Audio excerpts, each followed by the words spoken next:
বেশি বেশি কোরআনে পাঠ করবে। কোরআন মানুষকে মহব্বত করে, কোরআন তোমাকে বুকে টেনে নেবে, কোরআন তোমাকে আদর করবে।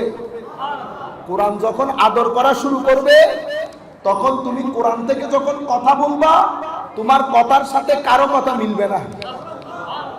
সবাই চিন্তা করবে বাসায় গিয়ে বই দেখবো এটা কোত্থেকে বলেছে, এরা কোন বইয়ের মধ্যে এই কথা পাবে কেন? কারণ এই কথা কোরআনের মাধ্যমে তোমার ভিতরে এসেছে।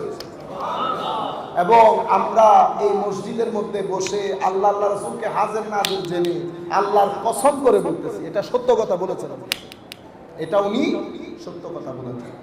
আপনারা আজকের পর থেকে এমন সপ্তাহ যেন না যায় যেই সপ্তাহের মধ্যে অন্তত 3 দিন কোরআনে পাঠ করেন। এমনিতে তো প্রত্যেক দিন পড়া সে অর্থে যে অর্থে আপনারা পানি পান করেন। পানি যেমন শরীরের জন্য জরুরি, কোরআনের তিলাওয়াত শরীরের জন্য জরুরি। যখন পড়বেন সুন্দর আওয়াজে উঁচু আওয়াজে পড়বেন, চুপাই চুপাই করে না। কেন? যেটা পড়বেন সেটা যেন আপনার কান শোনে। আমি বোধহয় বলেছি বেশ কয়েকবার, আমাদের রমজানের মধ্যে একটা অনুষ্ঠান হচ্ছে ইংল্যান্ডে। আমরা একটা ইফতার মাহফিল করি, সেই মাহফিলের মধ্যে আমরা স্থানীয় যত সরকারি লোক আছে সবাইকে দাওয়াত করি।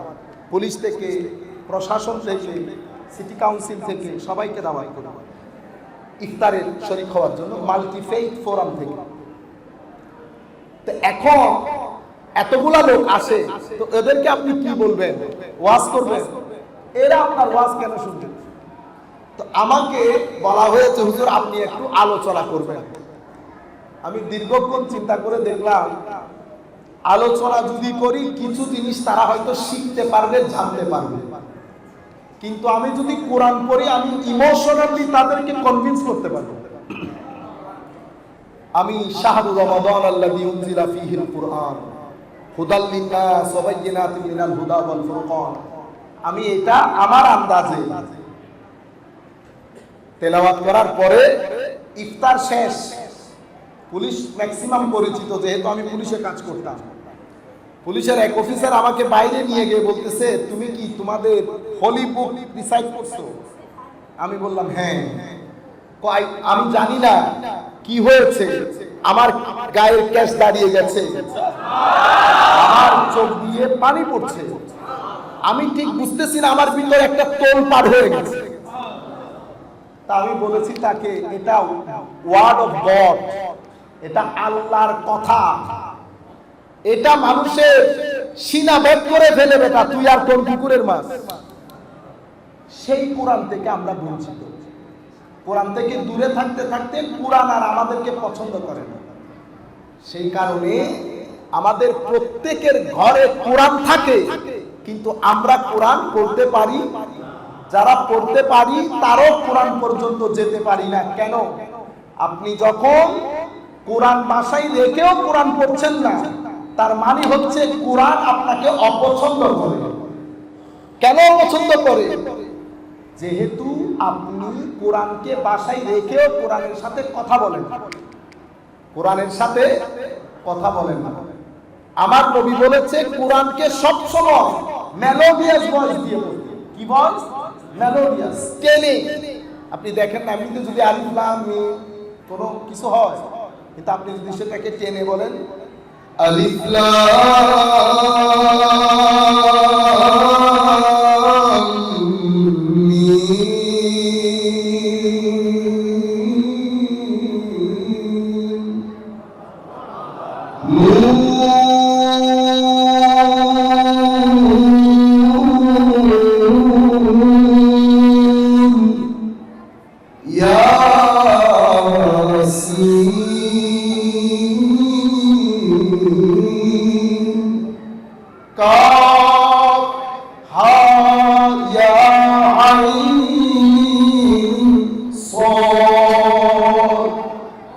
আপনি পৃথিবীর যে কোনো ভাষার অ্যালফাবেট মাইকের মধ্যে পড়েন, আপনার সন্তানরা হাসবে।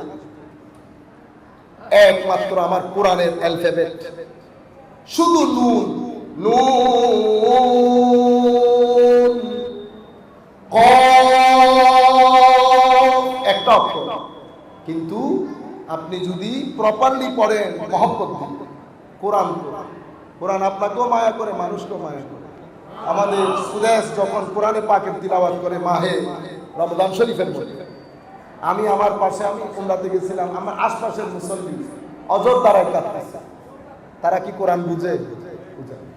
মালয়েশিয়াতে আমি ছিলাম, মালয়েশিয়ান ইউনিভার্সিটির মধ্যে যিনি ক্যারাত করতেন, আমাদেরকে খতম তারাবি পড়াইতেন, মরক্কন হচ্ছে, আমি এরকম তিলাওয়াত আমার জীবনে দেখি।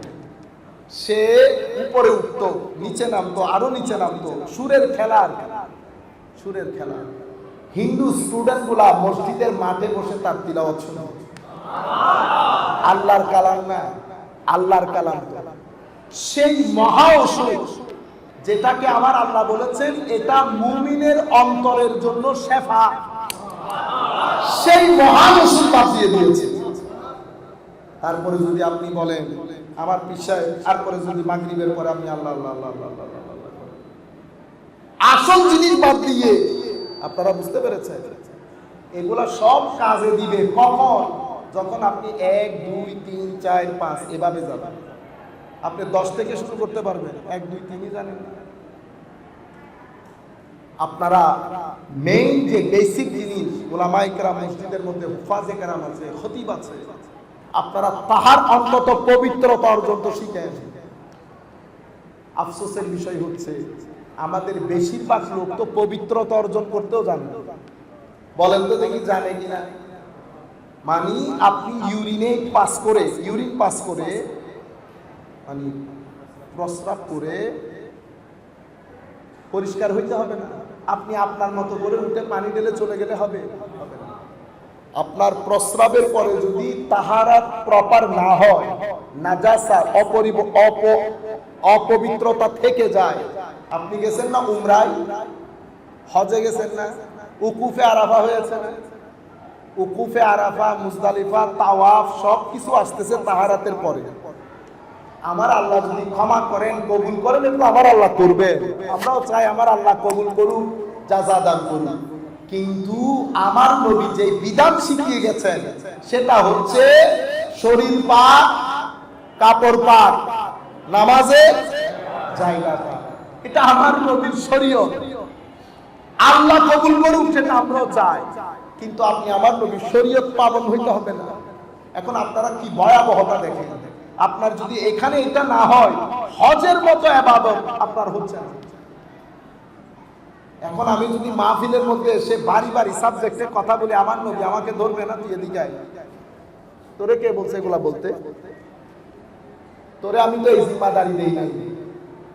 তুই আমার উম্মতকে ফরজ, ওয়াজিব, হারাম, সুন্নাত, মুস্তাহাব, মুবাহ, নওয়াকিল এগুলা না শিখিয়ে বাড়ি বাড়ি কথা বলে তোকে বড় বলার জন্য, পণ্ডিত বলার জন্য, দার্শনিক বলার জন্য আমি আটকে যাব না। সুতরাং আপনারা এই বেসিক জিনিসগুলা আপনারা উলামায়ে কেরামের কাছ থেকে শিখবেন। সেই কারণে মসজিদ মা বাবার কোলের পরে আমাদের প্রথম বিদ্যালয় হচ্ছে মসজিদ, বুঝছেন? এই বিদ্যালয় উম্মতের জন্য সেরকম উপকারী যেরকম আমাদের অত্র এলাকার নামকরা কলেজ বা বিশ্ববিদ্যালয় উপকারী। একটা পেটে ভাত দেবে তো আরেকটা অন্তরে আনন্দ দেবে। একটা দেবে পেটে ভাত, আর একটা দেবে সিনার ভিতরে কি আনন্দ, সুকুন, সুকুনে কাল্ব যেটাকে বলে। আপনি এটাকে আন্ডারস্টিমেট করতে পারবেন? এখন আপনারা মনে করেন হুজুর মানুষ, মৌলবি মানুষ, আন্ডারস্টিমেট করেন, কিন্তু আপনারা জানেনও না মসজিদ থেকে যে শিক্ষা দেওয়া হয়, জুমার মেম্বার থেকে যে শিক্ষা দেওয়া হয়, সেটা উম্মতের সুকুনে কলবের জন্য অনেক উপকারী। আপনারা বুঝতে পেরেছেন? সেই কারণে আপনারা আজকের পর থেকে ফারায়েজে দ্বীন শিখেন, আমায়েদে দ্বীন শিখেন, আকীদা শিখেন, এগুলো প্রপারলি প্র্যাকটিক্যালি শিখেন। এটা উম্মতের সকল নারী পুরুষের উপর ফরজ। জানাজা আপনি জানতে হবে না? এখন আমি যদি ইমাম সাহেব প্রত্যেকদিন আপনাকে জানাজার নিয়ত বলে, সাত তাকবীর বলে, কিছুদিন আগে বাইরে হুজুর বলে দেন, কি দেন বলে দেন, বলছে যে জিনিসটা সুন্দর করে বলেন, ও মনে করছে মৌলবি, তো ওনারা ডাকছি, নামাজের পরে আল্লাহ এদিকে আসে। তো কি হুজুর আল্লাহ উপরে উঠে তিনতলায়। তো তিনতলায় কেন আল্লাহ? ওইটা তরবিয়ত সেন্টার। কি সেন্টার? তরবিয়ত সেন্টার। তো পরে গেছে আল্লাহ মসজিদের মধ্যে। এটা কেন বলেছেন? আপনার কি মনে হয়? সামনে এমনি দাঁড়াই গেছি, সামনে এমনিতে দাঁড়াই গেলাম। শিক্ষক ছাত্র যখন শিক্ষকের উপরে কথা বলে এটার কি বলে? আপনার জবানে বলেন কি বলে? না ওনারে বলছি, আপনি বলেন। বলে যে আমি মাপ চাই। আল্লাহ না, এখন মাপ চাইতেছেন কেন? এতগুলো মানুষের সামনে আপনি আমার শিখাবেন? এটা আমি এখানে জোর দিয়ে কেন বলছি জানেন? আপনারা সাবধান হবেন।